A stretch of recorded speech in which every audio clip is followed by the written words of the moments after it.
देखें ये जो वीडियो 19-20 सेकंड की वायरल हुई है, ये ड्रग माफिया ने वायरल किया। इस बात का आपको पहले नहीं इल्म था कि रिटायर एसएचओ हैं? ये तो मुझे लगता है जो बात अगर मज़ाक में जाएंगे उसके बाद ही पता चला जब आपके मुंह पे उन्होंने रसीद दिया।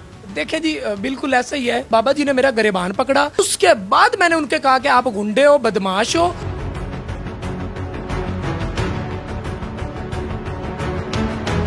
मैं हूं अब्दुल सिद्दीक और आप देख रहे हैं सुनो डिजिटल। मेरे साथ इस टाइम जो जवान सहाफ़ी मौजूद हैं, जिनको लोगों ने बड़ी तनकीद का निशाना भी बनाया, जिनको लोगों ने कहा कि ये एक 2 नंबर सहाफ़ी हैं, ये छापामार टीम थी, ये भत्ताखोर थे। नदीम, सबसे पहले तो बहुत शुक्रिया, आपने वक्त दिया और हम आपको सलाम पेश करते हैं। इसी गाल पे तो मामला हुआ था। मुझे ये बताएं नदीम, कैसा मामला हुआ, क्या फील किया उस टाइम पे और वो वाक़या क्या था? हमें इतला मिलती है कि सर्विसेज हॉस्पिटल के सामने कुछ फार्मेसी और मेडिकल स्टोर हैं जहाँ पे वो इनलीगल धंधा कर रहे हैं। वहाँ पे वो कुछ सरकारी दवाइयाँ बेच रहे हैं, नशावर दवाइयाँ बेच रहे हैं और वहाँ पे वो एक्सपायर दवाइयाँ बेच रहे हैं। फर्स्ट जो कंडीशन ऑफ लाइसेंस है वो ये होती है कि वहाँ पे लाइसेंस जो है कि वो चिस्पा है या नहीं है और क्वालिफाइड पर्सन मौजूद है या नहीं है। इंस्पेक्शन के दौरान देखें चीज़ें जो बरामद होती हैं वो सबसे पहले सरकारी अद्वियात बरामद होती हैं, उसके बाद नशावर अद्वियात बरामद होती हैं, उसके बाद ऐसी अद्वियात बरामद होती हैं जिनके ऊपर कोई वारंटी नहीं, जिनको हम दवाइयाँ नहीं जहर कहेंगे। अच्छा, मुझे जो अपना ज़राए से पता चला है कि वहाँ पर ऐसी अद्वियात भी थी जिनमें जो कहते हैं नशावर अद्वियात और एनेस्थीसिया जो बेहोशी के लिए दी जाती हैं। दूसरा, ये हमारे पास जो ये अपना पड़ा हुआ है इंस्पेक्टर ऑफ ड्रग्स का जो लेटर है जिस पे उन्होंने उनका चलान काटा, उसमें जो पहली उन्होंने शिक दायर की है वो है स्टॉक जो है sale of drugs not warranty, जो वारंटी शुदा नहीं है। उसके बाद दूसरा पॉइंट है stock sale of drug which is government property, जो गवर्नमेंट की प्रॉपर्टी होती है जिस पे लिखा होता है कि नॉट फॉर सेल। और वो अद्वियात सर्विस हॉस्पिटल के सामने फार्मेसीज 12 से ज़ायद फार्मेसीज थी जिन पे ये काम किया जा रहा था। नदीम, तीसरा पॉइंट जो है ये लिखा हुआ है कि स्टॉक सेल ऑफ कंट्रोल्ड, मतलब वो अद्वियात जिन पे ड्रग्स जो नशावर के तौर पर यूज़ करते हैं, हमारी नौजवान नस्ल आजकल जिस तरह लगी हुई है, वो बैन है। फार्मेसीज पे वो नहीं दी जाती। आप अगर मेडिसिन जाते हो प्रिस्क्रिप्शन के बगैर, वो अद्वियात भी वो खुलेआम दे रहे थे। आपका दावा भी है। अच्छा, उसके बाद क्या होता है नदीम? देखें जी, जब उसके बाद ये होता है कि जब ड्रग इंस्पेक्टर अपनी कार्रवाई स्टार्ट करता है तो उसी दौरान ये जो बाबा जी नमूदारो आते हैं, वो जो फार्मासिस्ट वहाँ पे मौजूद है आमिर शहजाद, वो फ़ोन करके बुलाता है और बाबा जी आ जाते हैं, कुछ लोगों को पीछे खड़ा करते हैं और बाबा जी खुद आगे आते हैं। जब हमारा इनसे सवाल होता है कि जनाब आप कौन है, तो कहता है कि मैं यहाँ का ऑनर हूँ और रिटायर्ड एसएचओ हूँ। अच्छा। तो हम इनसे इस बात का आपको पहले नहीं इल्म था कि रिटायर एसएचओ हैं? ये तो मुझे लगता है जो बात अगर मज़ाक में जाएंगे उसके बाद ही पता चला जब आपके मुंह पे उन्होंने रसीद दिया। देखें जी, बिल्कुल ऐसा ही है। दूसरी बात ये कि जब इन्होंने कहा कि मैं ये हूं, तो मैंने कहा कि ये सरकारी दवाइयाँ यहाँ पे क्यों पड़ी हैं, ये नशावर दवाइयाँ क्यों पड़ी हैं, ये एक्सपायर दवाइयाँ आपने यहाँ पे क्यों रखी हुई हैं? ओ भाई, मैंने जो वहाँ पे उसके बाद मैंने उनको कहा कि उसके बाद उन्होंने क्या किया, वो सारे एविडेंस डिस्ट्रॉय करने की कोशिश की। अच्छा। सब कुछ वहाँ से छीनने की और वहाँ से जो उठा के साइड पे निकलने की कोशिश की। तब मैंने उनको साइड पे किया कि नहीं, इसको हमने नहीं, अगर ये यहाँ से लेके निकल गया तो भाई सारे एविडेंस चले गए तो फिर क्या होना है। उसके बाद बाबा जी ने मेरा गिरबान पकड़ा, गिरबान पकड़ के मेरे बटन तोड़े और मुझे नाखून मारे। उसके बाद मैंने उनके कहा कि आप गुंडे हो, बदमाश हो। बड़े गलत वे में आपने बाद में जो वीडियो वायरल हुई उसमें कहा, तो वो क्या वजह थी? अगर आप सहाफ़ी हैं, आप सवाल पूछते हैं, आप किसी से आस्क करते हैं, कोई चीज़ करते हैं, तो वो उसमें ज़्यादा तरीक़ेकार भी होता है। वो क्या वजह थी कि आप इतने आग बगोला हो गए थे और सारे मामला, आपकी शर्ट भी फटी हुई थी जो वीडियो में देखने में आई? देखिए जी, मैं एक इंसान हूँ, मेरे अंदर फीलिंग भी है, ठीक हो गया। वो उस टाइम के बाद का वाकया जब बाबा जी वहां से मेडिसिन छीन के भागने वाले थे और बाबा जी ने जब मेरा गिरबान फाड़ दिया था और थप्पड़ उस टाइम उसने मारा जब मैंने उसे कहा कि ये देखें ये आपने मेरे साथ क्या किया। उसके बाद मैं उसके साथ हाइपर हुआ हूं जब उसने मेरा गिरबान फाड़ा। देखें, एक चोरी दूसरी सीना चोरी। ओ यार, हम अगर किसी गलत को गलत नहीं कह सकते, गुंडे को गुंडे नहीं कह सकते, तो फिर हमारे, मैं कहता हूँ साफी तो दूर की बात है, इंसान भी हम कहलाने के लायक नहीं कि हम चोर को चोर नहीं कह सकते।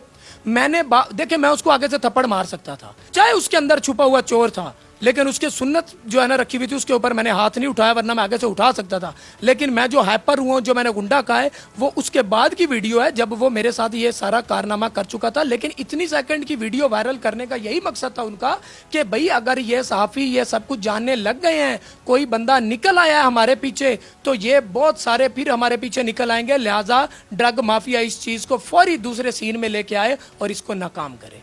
अच्छा, मुझे ये बताएं कि जब थप्पड़ आपको उन्होंने रसीद किया उस टाइम क्या फीलिंग थी, मुझे ये भी बताएं जरा। देखें जी, फीलिंग ये थी कि वो उसका हाथ बड़ा वजनी था, मेरा लोगो भी गिर गया था, लेकिन चंद सेकंड में मैं जो उसने दूसरा भी ऊपर से रसीद कर दिया। मैं स्टैंड बाई हो गया फौरी। लेकिन ये है कि मैंने अपनी चौकस हो गया। देखें, ड्रग इंस्पेक्टर तो जब इस तरह का सीन हुआ उसने कार्रवाई करके वो निकल गए।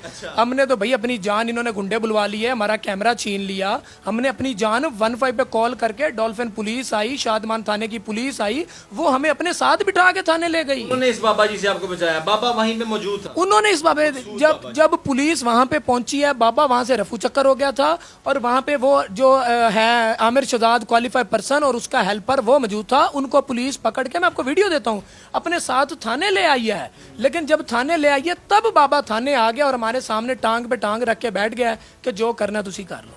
और देखिए, मैं अपने लिए नहीं निकला था, मैं उन लोगों के लिए निकला था, उन माओं के लिए निकला था कि जो जिनके बच्चे नशे पे लग गए हैं, उन गरीबों के लिए निकला था कि जो अस्पतालों में तड़प के मर जाते हैं, दवाइयों के पैसे नहीं होते। अच्छा, ये मुझे बताएं कि ये बात आपको कैसे पता चली कि ये 12 फार्मेसीज पे ये ऐसी अद्वियात दी जाती हैं जो मतलब नशावर होती हैं, ये सारी कहानी आपको कैसे पता चली? देखें जी, ये सोर्स होते हैं, इस सोर्स से हमें पता चली। लेकिन मैं आपको बताऊं कि मैं जो मुझे किस तरह पता चली, कुछ अर्सा पहले जो है कि वहाँ पे मेरे एक दोस्त हैं, वो एडमिट होते हैं सर्विस हॉस्पिटल में। मैं उनके साथ तकरीबन 1 हफ्ता हॉस्पिटल में ही रहता हूँ दिन रात। उसके बाद ये होता है कि वहाँ पे एक टोराडोल इंजेक्शन है जो कि हॉस्पिटल के अंदर से मिलता है, और पेन किलर इंजेक्शन है। वो दिन को तो वहाँ पे अवेल हो जाता है, लेकिन रात को एक जो नर्सेज वहाँ पे, जो वहाँ पे डॉक्टर मौजूद हैं, वो पर्ची पर लिख देते हैं कि जी बाहर से लेके आए।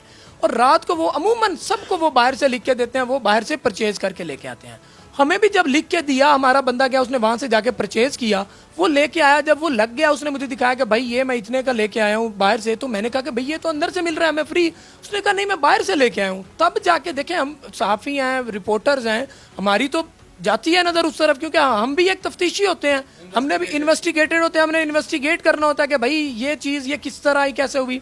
तब मैंने इस चीज़ को नोटिस किया, मैंने वो देखा कि यार ये इसका मतलब कि कोई घपला हो रहा है। खैर, मेरा मरीज था वहाँ पे, मैं चुप हो गया, हम मरीज हमारा ठीक हुआ, हम चले गए वहाँ से। उसके बाद कुछ और भी सोर्स से हमें पता चला कि भाई ये बहुत बड़ा माफिया है और काम वाकई कर रहा है। लेकिन जो है कि मैंने जो हिम्मत रखी, मैंने अल्लाह पाक को याद किया, मैंने मुतलका अथॉरिटी साथ ली। अथॉरिटी लेके जब वहाँ पे पहुंचा तो अल्लाह पाक ने मुझे काम किया, मुझे कामयाब किया। और जब मैं कामयाब हुआ, लेकिन अवाम में मुझे कामयाब, आप कामयाबी की वजह इसको कहते हैं कि जो आपको वो तमाचा पड़ा और उसके बाद आपकी वीडियो वायरल हुई, इसको कहते हैं कामयाबियाँ? ये जो आपने काम रोका इसको कहते हैं? देखिए जी, मैंने जो काम रोका है मैं उसको कामयाबी कहता हूँ। वो मुझे जो थप्पड़ पूरे, मुझे उसकी नहीं है।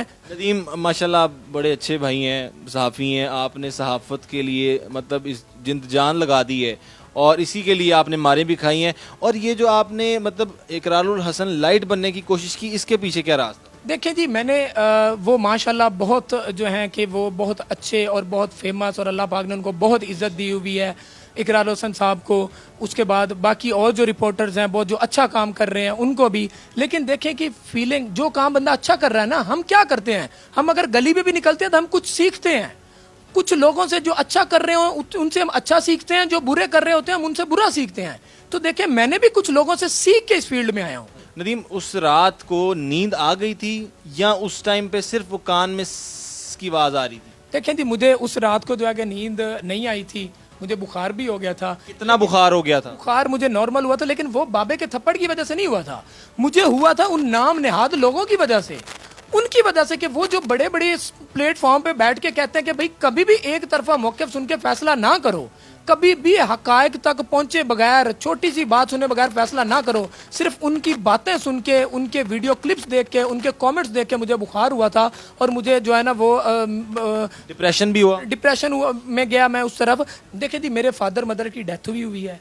हम जो है हम 7 सिस्टर ब्रदर्स हैं, लेकिन मुझे सब ने कहा कि भाई आपने जो है ना हटना नहीं पीछे, अगर अब आप निकल पड़े हो ना, आपने हटना नहीं। और मेरा ये पैगाम है आपके तवसल से ड्रग माफिया को कि भाई या तो ये मंशियात बेचना, सरकारी दवाइयाँ बेचना और ये जो इनलीगल धंधे कर रहे हैं ये बंद कर दें, नहीं तो इंशाल्लाह नदीम अब्बास आपके पास पहुंचेगा और आपको बेनकाब करेगा। क्या बात है जी, नदीम अब्बास से हमने गुफ्तगू की और आप देख रहे थे सुनो डिजिटल। अपने दोस्त अब्दुल हई को दीजिए इजाज़त और इसी तरह की कहानियों के साथ दोबारा आपके खिदमत में हाजिर होंगे। अल्लाह हाफ़िज़ नासिर।